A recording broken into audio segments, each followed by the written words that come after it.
Los magnicidios anarquistas de finales del siglo XIX sacudieron la política europea.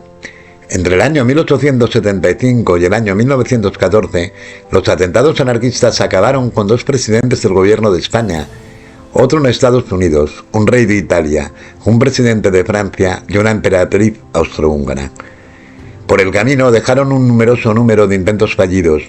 Solo entre mayo de 1878 y diciembre de 1879 intentaron asesinar dos veces al rey de España Alfonso XIII y otras dos al Kaiser Guillermo I, y otra contra el rey Humberto I de Italia.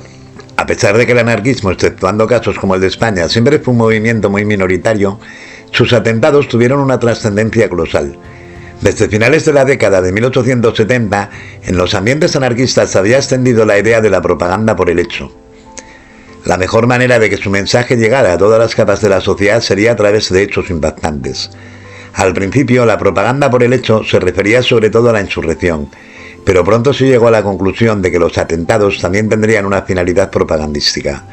El magnicida se convertía en un mártir, en un ejemplo a seguir, en un héroe que había entregado su vida por el ideal libertario. La presidencia francesa fue la primera en padecer uno de esos ataques. En junio de 1894, el presidente francés François-Xavier Carnot, a la salida de un banquete de Lyon, se dirigía hacia una representación teatral. El presidente no quiso que le escoltaran para que la gente se le pudiera acercar. El anarquista italiano de 19 años, Sante Geronimo Caserio, aprovechó el momento y le clavó un puñal de 16 centímetros en el abdomen. La cuchillada le seccionó una vena, dañándole el hígado y provocándole la muerte unas horas más tarde. Caserio sería guillotinado un mes después, antes de cumplir los 20 años. 3 años más tarde, el presidente del gobierno español, Antonio Cánovas del Castillo, correría la misma suerte, mientras disfrutaba de unos días de descanso en un balneario. El jefe del gobierno español leía los periódicos en un banco, cuando Michel Angiolillo acabó con su vida con 3 disparos de revólver. El anarquista fue ejecutado por garrote vil 2 meses después del atentado.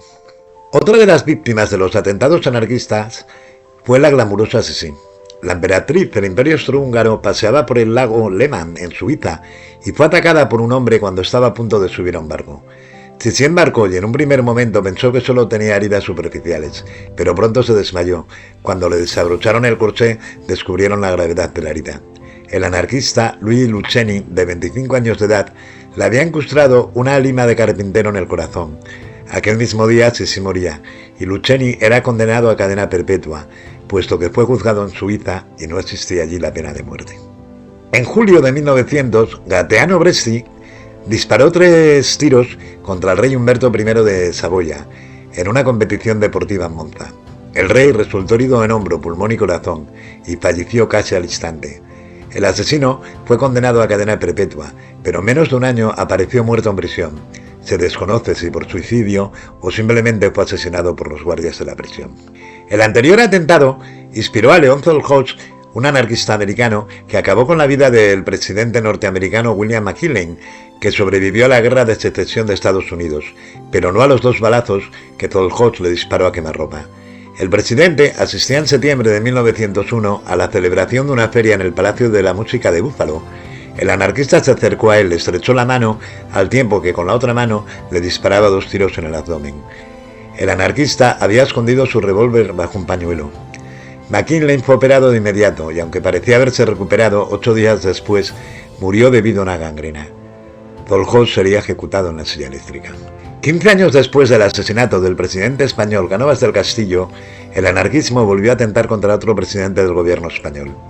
El 12 de septiembre de 1912, el presidente José Canalejas estaba mirando el escaparate de una librería de San Martín, en el centro de Madrid, cuando recibió un disparo en la cabeza. El anarquista Manuel Pardiñas trató de huir, pero se vio acorralado por los policías que escoltaban al presidente y se suicidó a unos pocos metros de su víctima.